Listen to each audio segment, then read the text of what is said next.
All right. Good morning to those of you on the West Coast. Good afternoon to those of you on the East Coast. Welcome to this edition of This Week in Pop Culture, the show in which we give you the goings on in the past said week in pop culture, whether we're talking about local news, film and TV, trailer reactions, tech news, sports, and the like. We try to bring you up to speed so that way you are not left in the wind. And of course, I'm not going to be alone in talking about these said topics. But first, I'm your host, Brandon Troy, co-creator of Movers and Shakers Unlimited, and I want to also bring on my co-host, Mr. Spillman Trueheart, aka Spills. What's going on, sir? Good morning, good afternoon, depending on where you are in the world today. How's it going? I'm just ready for another great week here on This Week in Review. This Week in Pop Culture. We're doing a lot of things. I don't know what show we're on anymore because we've changed the name a little bit, but I went to the old name because I just feel such a homely place. So, how's everybody doing today? Absolutely, I hear, definitely. Feeling how you feel. I'm here, which is why I had to start off on the West Coast. I normally, whenever I give my rundown of, hello from the East Coast, hello from the West Coast, I'm on the West Coast, and it is because of some small little show that's happening this week, this coming week. So more on that a little later. But to get into some of the other things that went on this past said week outside of the show that we will be talking about at the end, we did have a couple of sports related to dos to go over, whether it was continued information about some player movement and some re-ups. I know one of them you for sure want to talk about, Spills, because it affects your team. Maybe, maybe I might want to talk about it a little bit. But not just with the NBA, as a matter of fact, with the NFL as well. And we'll also be talking about some trailers for some hotly anticipated projects that people, I'm sure, are looking forward to. So, without further ado, Spills, shall we dive in? Let's get it. Let's get it. All right. So, before we dive into our first topic, I will remind you guys that after the show is wrapped up, we will make it a point to timestamp each of the story points that we talk about on today's show. So that way, if you want to skip forward to what we had to say or some of the information that is shared in that said story, you can skip ahead to that said story because we, as I said, we cover a whole bunch of things. I know we have some sports fans out there. I know we have some film and television folks out there. So feel free, at your leisure once this show is wrapped to do so. But with that out of the way, let's get into each of our stories. And the first one, as I said, that we're going to talk about, I know we teased it at the top. We're going to start off with our sports cooler talk.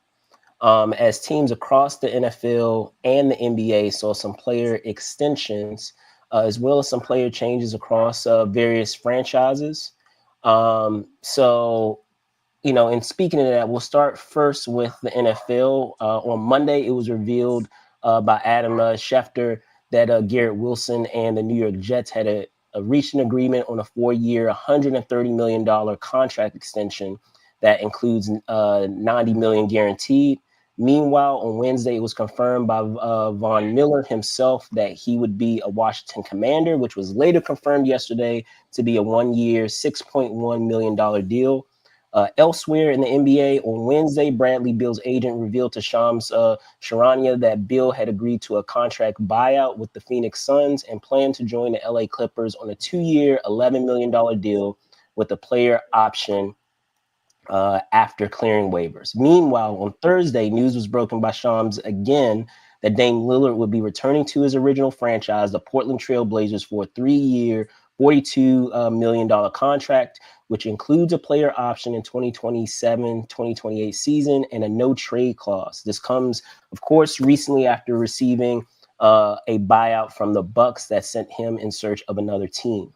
Finally, on Friday, Shams broke news by sharing that Marcus Smart had agreed to join the Lakers for a 2-year, $11 million deal after being bought out by the Wizards. So, Spills, between the NFL and the NBA, what are your thoughts on the moves that were made? Well, I think we could start with the NFL. That was a pretty interesting move. I think that Adam Schefter, he's always at the front line of these things. I like to see that players like I feel like the movement in the NFL is not as interesting as the NBA because they don't move you in the NFL unless you have absolutely been used up entirely 100%.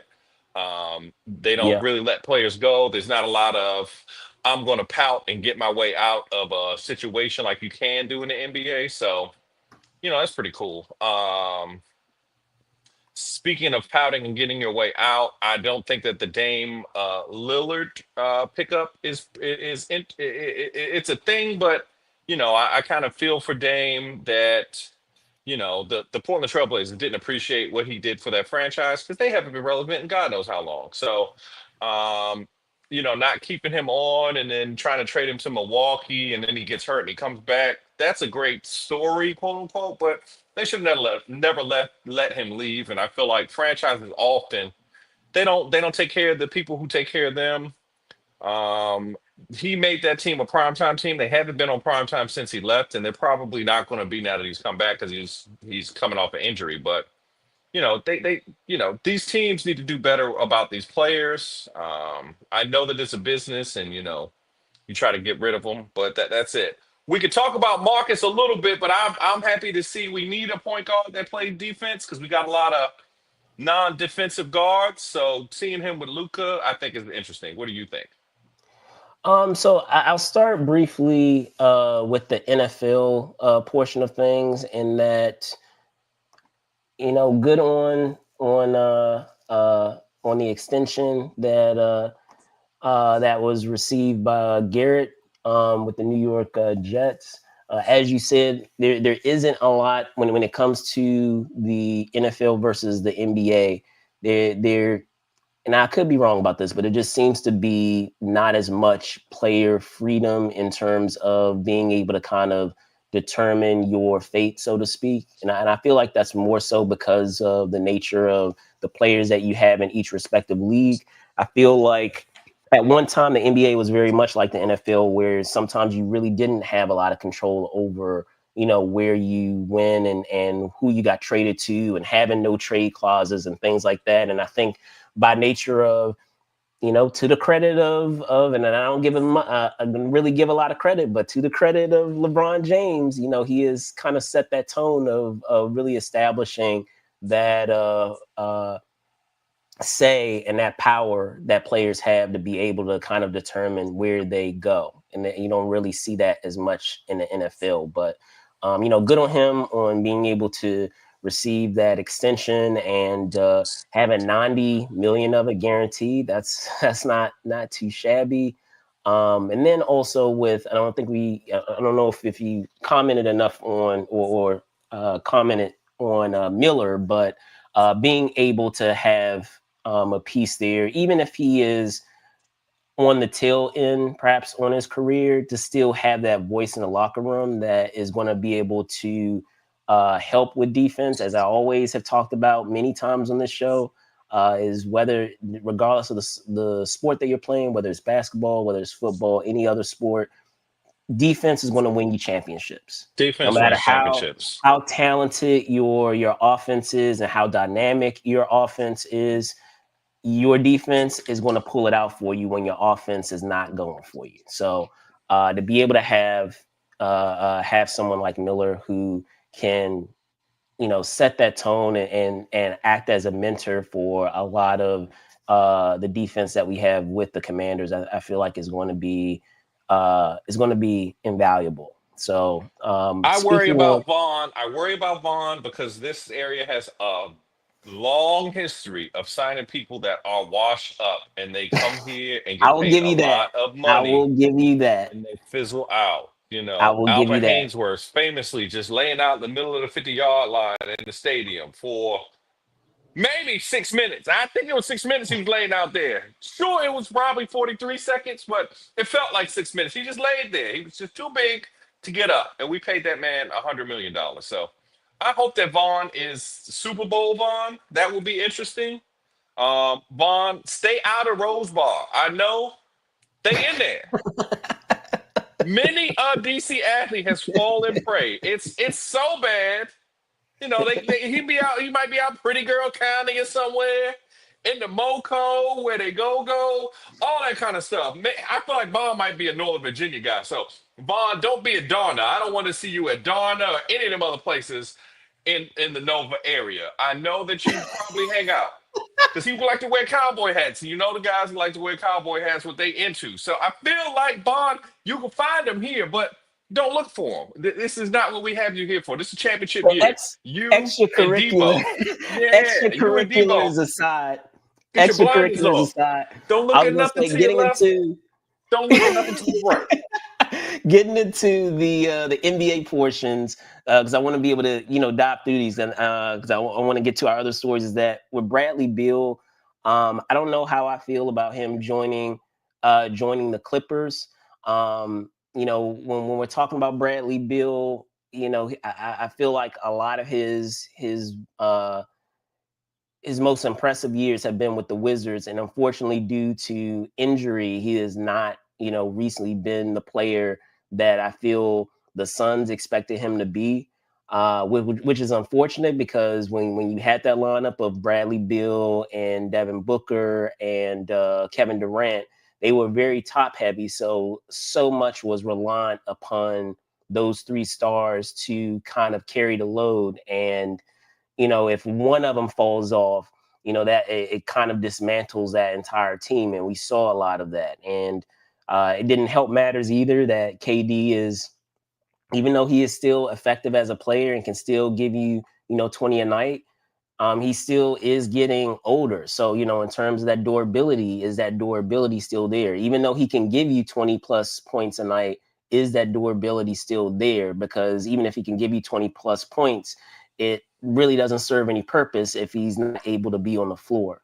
So I'm curious to see how he's going to pair up with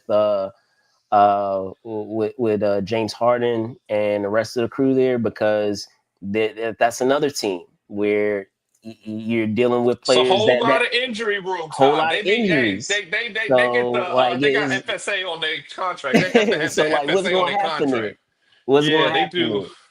They definitely Um, do pre-tax deductions for health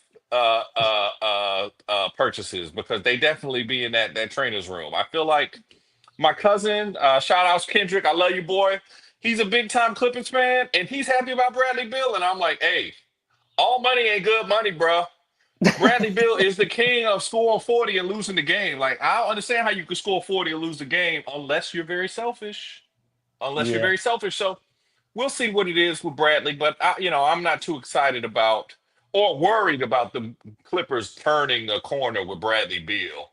I yeah, remember the year where he got hurt, and then Russell Westbrook took the team to the playoffs. And that was 4 or 5 years ago when Bradley Beal was a much younger man. So to me, I don't trust Bradley Beal. I've seen him too long in this city. Speaking of people, he don't be out at Rose Ball. He wasn't out at Rose Ball oh like my the other gosh. guys, but still in money. I don't trust Bradley Bill. Don't But trust no, him. I mean, speaking on the other players, I'm happy for Dame Lillard. I'm happy that he's getting the money that he was, even though it is a buyout, he's still getting that money that he was promised with the Bucks. Unfortunately, it didn't work out, and good on the Trailblazers on getting him back, because I'm sure, despite what you brought up, the fact that he was such a key face of that franchise. It's not unheard of for teams to be bitter and petty and to say, forget you. Like, nah, you're not going to come back to our team after things didn't work out with your new team. Like, you're not going to go to your new boo and leave us for your new boo to come back to us That's as a exactly right. rebuild. Like, nah. But good on them that they were able to that they were willing to have him back, and that they're paying him 42 million. I mean, that's still not bad to, considering what we're looking at in terms of his recovery, and, him not even, him not even want to be having him play this upcoming season, and that he's getting that 3-year contract on top of what we have with what he's getting paid with the Bucks. And then on top of that, that key factor that he doesn't have, he has a no trade clause too. I feel like that's another pivotal component How? as well. How? You see that no trade clause? How did like this is why not A Poland. A Poland is not with us no more. What's the name of the owner now? It's not Lerner because that's the Nationals. But Yeah, Ted Leonis, is that his name? I believe so. Yes. Yeah. Ted Yeah. Yeah. Leonis. Yeah. That's Ted why Leonsis. Ted was trying to threaten us. We did a show about this about a year ago. He's like, Yeah. I'm going to move to Alexandria or Yeah. Arlington. Don't nobody Yeah. want that trash team. He tried blaming the people for why don't nobody want to go see the team that wins 13 games a year. He's always in the lottery. I don't know when the Wizards are not in the lottery. Every year, my the Wizards friends. I'm sorry to go on a tangent like this, ladies and gentlemen, but All every good. year my Wizards friends are like, "Oh, we're gonna get a pick in the lottery," but they always pick in six or something crazy. They never get a pick in the lottery. They're always terrible. I'm just sick of the team, and Bradley Bill is one of those guys that I'm sick of. I like John Wall. He was decent. He played both sides of the ball. He played hard. Bradley Bill is a dog, and I don't like him. So I'm sorry to go on a tangent, ladies and gentlemen, but he's always been a Clearly, dog. People clearly, tell you me feel he's some good, type and of I'm like, way. where is he good? Just because you score a lot of points on a bad team don't mean you're good. We've all been in, we play I don't know. I basketball. don't know. And this actually goes. I'm glad you brought up that point because this goes into Marcus Smart too. There is something to say about being on a team where you're kind of in a purgatory of sorts, where there's no anticipation of what you guys are going after. You're just there. There's no goal of okay, we're going to at least reach the playoffs, or okay, we're going to be a title contender. Like there are no aspirations at all. You're basically just there to play. And I feel like that was an unfortunate situation, for Bradley Beal for a lot of those years those years that he was very effective and he was an all-star caliber player that he was in a purgatory of sorts. And I feel like the same thing has happened with Marcus Smart. So, good for him that he's able to go to a team that actually has some aspirations and is trying to do something. Because one thing I'm sure as an athlete, outside, I mean, I'm sure, of course, you want to make a decent living, but you want to have those years that you're playing count. Like, you don't want it to be all for nothing. You want to actually be aspiring to have your team do something, be Yeah, in the postseason. That's an aspiration. As I said, if it's beyond the postseason, being able to contend for championships. Because besides that, I mean, yeah, it's nice to make all that money, but at the same time, you want to be able to say when it's all said and done that you were, among the best in your given sport when you were playing. And that's one way you're able to kind of make that argument, or that distinction for yourself is what did you do each year? What did your teams do each year that you played on? That kind of helps in your legacy as an athlete. So we'll see. We'll see. I do like you say, I do like Smart on that team because it gives them some depth, and it also gives them defense as well. It gives them some options of what they're going to do defensively. But what about you guys out there? Let us know in the comments what your thoughts are regarding the moves that were made, not just in the NFL, but also in the NBA. But we're going to switch gears over to some trailers, as I mentioned, that did drop over this past 7 weeks. Are pretty trailer heavy, actually, week this past week. We had Stranger Things, we had Alien Earth, and we had Mortal Kombat 2. We're going to start first with Stranger Things. Bring that up for us now. This was on Wednesday. Netflix provided a glimpse at the final season of their hugely popular series, Stranger Things. The official synopsis reads as follows. The fall of 1987, Hawkins is scarred by the opening of the rifts, and our heroes are united by a single goal, find and kill Vecna. But he has vanished, his whereabouts and plans unknown. Complicating their mission, the government has placed the town under military quarantine and intensified its hunt for 11, forcing her back into hiding. As the anniversary of Will's disappearance approaches, so does a heavy, familiar dread.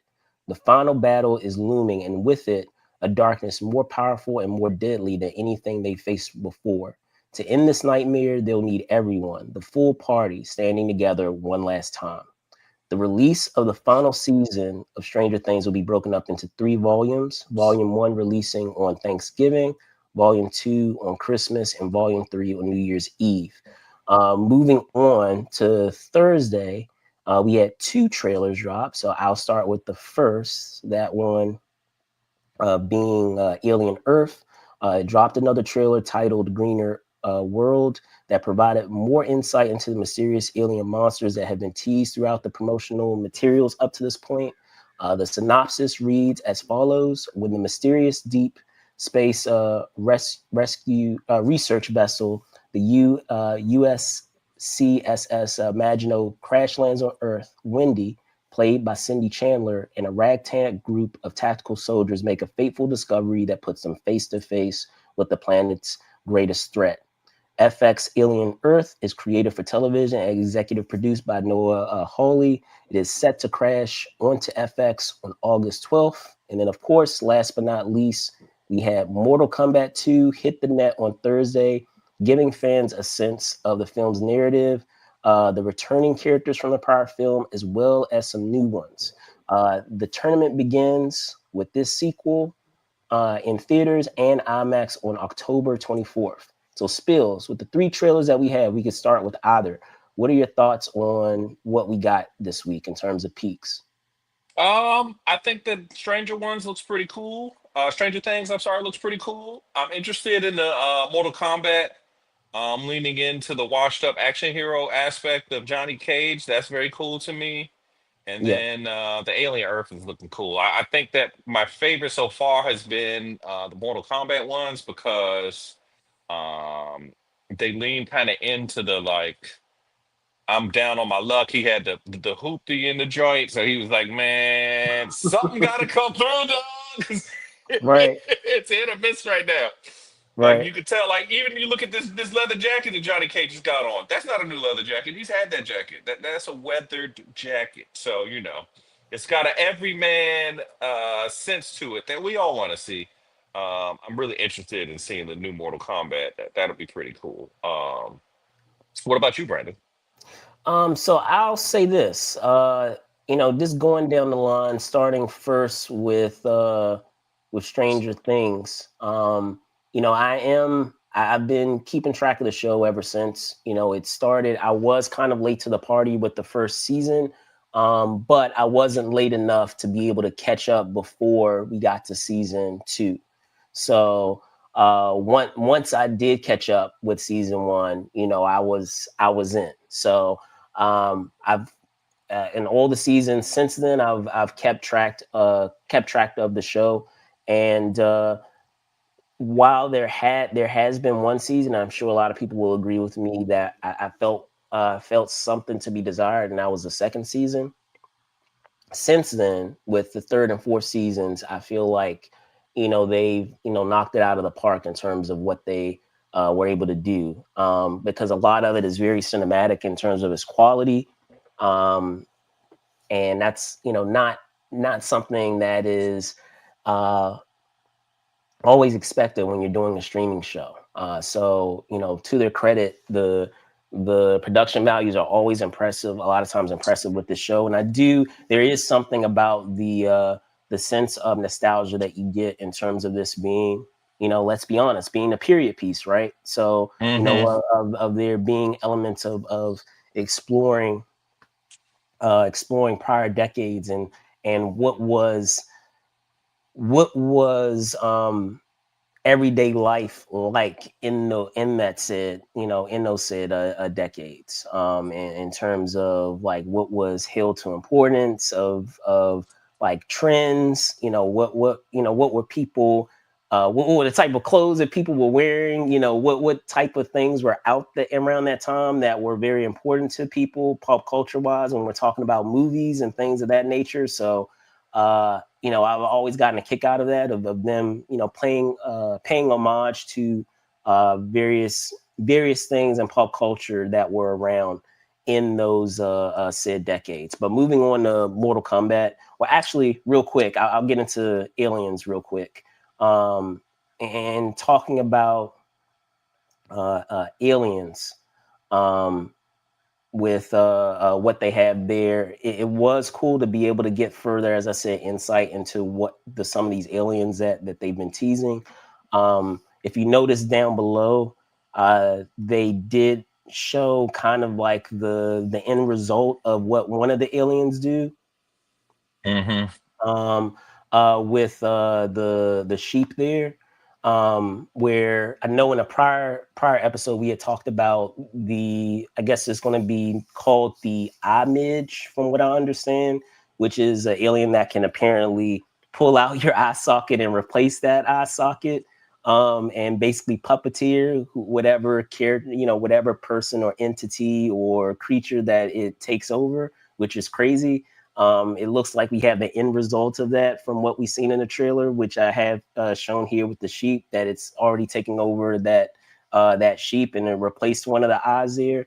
But we also got some insight into the creature that seems to be in the largest containment unit, which you see up above. And apparently, from what is shared, what they show on the in the trailer, it's like a Venus flytrap of sorts, where it's basically like a carnivorous plant that I bet apparently extends its petals, which you can see there, and basically, I suppose, attacks its prey. We don't know the specifics of it because they haven't shown it, but based on what they show in the trailer of them studying, the folks studying what the creature does, they show it on screen on what it's capable of.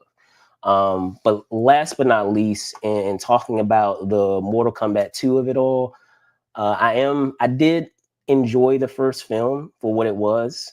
There were a lot of elements to enjoy from that Sid film, because they did really embrace the R-rated nature of Mortal Kombat. Which, as much as I love the '90s movie, I know at that time, just for financial reasons, that wasn't really something that they were able to do, because it was kind of it was a risk to be able to do something like that. To As good as the movie was, and as much as they were able to push the envelope of it being a PG-13 movie, they weren't really in a place where they were willing to make that risk of making it rated R, even though the game has always been rated R. So I'm looking forward to All what the they have. movies were PG-13 though. No, I know. That's what I'm saying. Like, I'm I feel saying, like, well, no. I'm it's saying the first of this rebooted franchise, the first film was rated R. It wasn't oh, PG-13. The oh, film that okay. came before this was rated R, but it was a different time too, because they had already at that point had the prior they had already had the prior franchise, and so that gave them license to do something different and take that risk of making it rated R this go around. So I'm interested to see the characters that they have there. Look like we had Noob Saibot in there. Looks like we have Shao Kahn, we have Katana and others, Baraka. So it'll be cool to see all those characters. I'm still a little skeptical about Carl Urban playing Johnny Cage, but I will hold out until the movie to make a final decision on that. But as much as I love Carl Urban, I think he's awesome. I just feel like, even though you're talking about a character that's quote unquote supposed to be washed up, it still feels like a stretch to have him playing Johnny Cage at this point, unless we're showing the characters already having kids, which in the games they do. So like if you had Cassie Cage in there, I could go with it. But since we haven't even gotten to that story arc of him and Sonya having Cassie Cage, like, spoiler for those that don't know. Oh my gosh, how could you leak that? That's a leak that we weren't ready for. Oh my gosh. But I'm just saying, like, if you didn't know, but like, it's kind of hard to stretch that belief that even as a washed up character, that the character is at an age for as what's his name, Carl Urban. Again, as much as I love Carl Urban, I think he's awesome. I just feel like it would have worked if we had an actor who could logically, play the character for 10 more years, because it'll be kind of a stretch if he's like 60 and he's playing someone who's supposed to be in his 40s, if they're doing multiple movies. So, but what about you guys out there? Let us know, what your thoughts are. Are you excited about, what is it, Mortal Kombat 2, Stranger Things, or Alien Earth? You can let us know down below in the comments. But we're going to move on to our last and final story that we're going to talk about, which again, I teased at the top.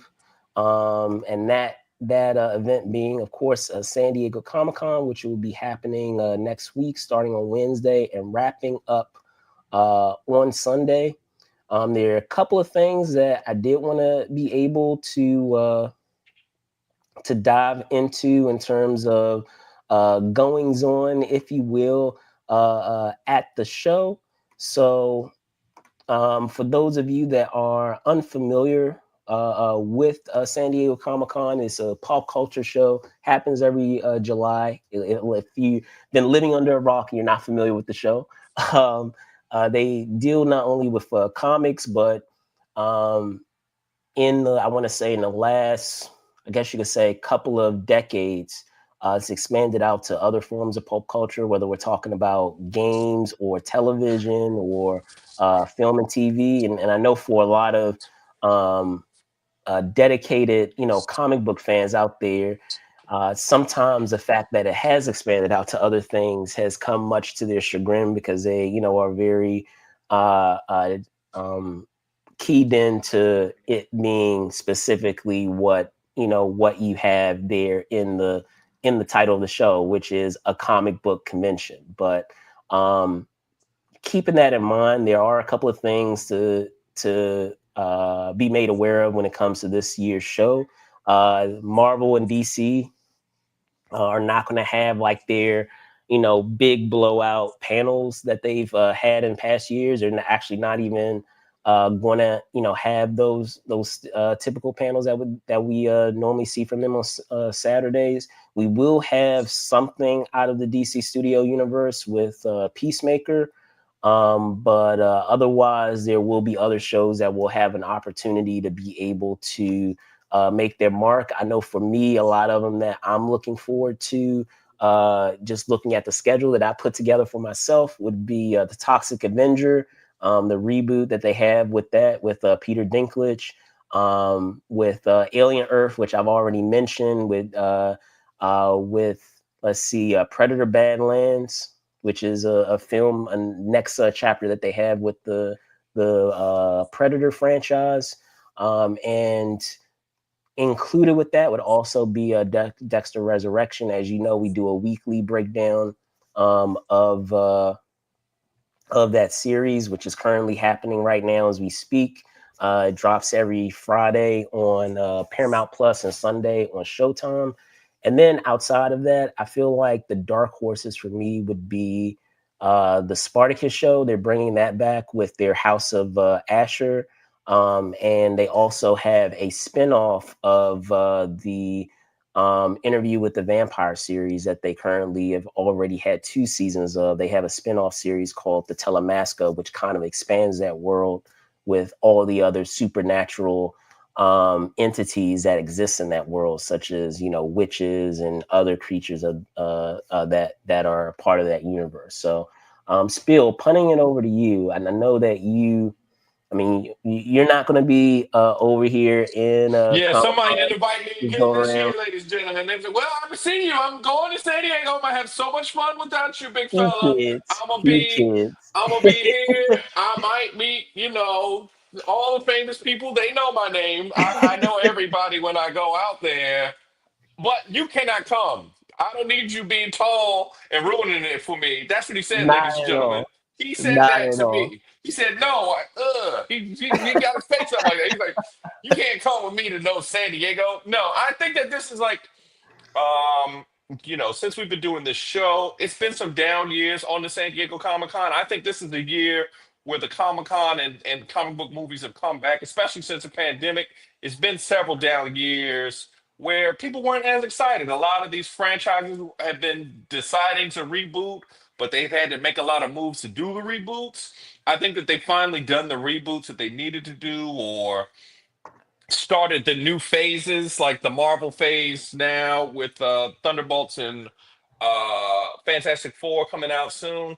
I think that it's a great time for the medium and just fans of comic books. So I'm very interested in it. He said something about some of the shows and stuff he's going to see. I'm interested to see that. I just think it's a good look. I think it's a really good look. So we're all excited to see what news he has for us next week when we talk about this. For sure, for I'm sure sure. he's going to have a lot.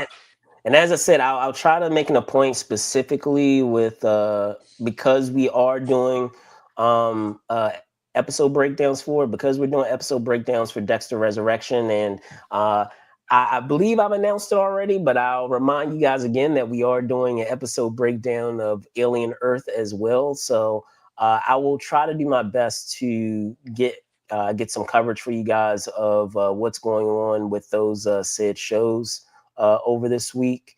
But even outside of that, as I said, I do feel like it is a wasting opportunity by DC Studios to not really make a splash this week, because they don't have their contemporary Marvel Studios there, and I feel like it would allow them to kind of be the talk of the con this year. But Hmm. I have to also understand that it's not cheap to be able to come to Comic Con, to be able to They put got up. more money than God. They got more Still money than though, but God. I'm saying still investment wise, you know, it's and I'll give a good example of this. Mortal Kombat, for example, doesn't come out until October, right? But it would have made sense for them to make an appearance and to have a panel at San Diego Comic Con this year. But they didn't do that. They released a trailer, and I'm sure that wasn't an accident. They released the trailer the week before Comic Con.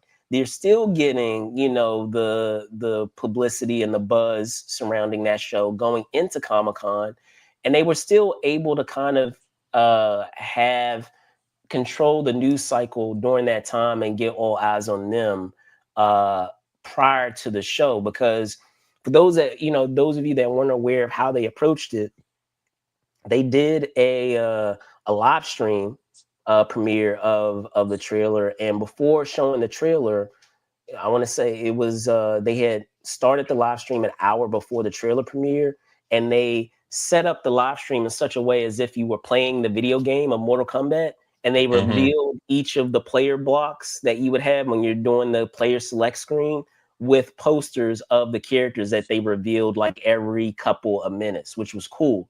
On top of that, before the trailer that was dropped on Thursday, they also did a mock trailer of a Johnny Cage movie, like a fake Johnny Cage movie. And if that weren't enough, they did a profile, an IMDb profile of Johnny Cage as if he was an actual actor. So that, I mean, the fact that you're doing all of those things, that's something that they can do on their own without having to put up actors, putting up writers, putting up producers and directors and hotels, being able to secure and do logistics of securing a programming slot. And doing maybe all of these other things with different exhibits. We call them pop-ups that they have at Comic-Con that are off-site, because they more than likely would have done something like that. I would assume, since it is a video game related franchise, they maybe would have had like a tournament or something and had actors appear at the tournament maybe. I'm thinking of all of this in my head as ideas, but all of that costs money. And if you can still accomplish the same thing and still get buzz surrounding your project without having to do all of that, then I don't know. It makes more. I mean, financially, I can see how that would make more sense versus going through the entire logistical nightmare of getting all the actors together, assembling all of them, because a lot of times with a lot of these actors, they're working on other things too. Once they've wrapped up doing your project, they're moving on to something else. So you have to pull them from what they're doing, which affects the project that they were working on at the time. Contractually, provide that logistics of how much you're going to have them and how much you're going to be pulling them from their said work that they're already working on elsewhere. So um, I am excited about this week. We'll see what happens. And as I said, I will do my best to give you the 411 of some of the goings on. But any last thoughts, Bills? I'm just hoping that you packed up some nice cosplay for us to see because you've always been saying you was going to do some cosplay at the cons, and now you back in San Diego without me again, ladies and gentlemen. He No kids. invite. He was No invited. invite. He No, I was kids. invited. I was invited. I He was got for Mr. sure Baby. I got invited. Mr. Baby. No, for sure. For sure. The summer's hard because I got Mr. Baby. So yeah, no, probably maybe Just next year. saying, your kid is free. You're at a time where he's still not being charged. So That's just not keep the true. There's reference no for such next thing year. as a free child. That is not how children work, ladies and gentlemen. You see that? That shows Brandon don't have no kid.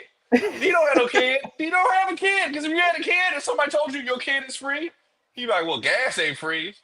Putting the clothes on him ain't free. That ice cream he's gonna ask for ain't free. It's just not free. That's not how it works. So I hear you. I hear you. I can hear how you could think that he was free. He ain't free. Yeah, that's how it works. Welcome to Try. the world. Yeah. Try. But with that out of the way, I want to thank you guys so much for watching this quick rundown that we had with this week in pop culture this week. I'm going to punt it over to Spills. Spills, can you tell folks where they can find you? Yes, ladies and gentlemen, you can find me on Truly Spill at Instagram.com or Instagram, the app. Most people go on the app. If you're going on the website, you're looking for somebody that's cheating. I just want to say that. But I love to talk with you guys about different fandoms. So, chime in. We'd love to hear from you. For sure, for sure. And once again, I'm your host, Brandon Choi, co-creator of Movers and Shakers Unlimited. You can find me at Brandon Choi ENT on X and then Brandon Choi _ ENT on Instagram. I want to thank you guys so much for watching. Be safe out there and see y'all soon, y'all. Peace, Bye peace, now. peace.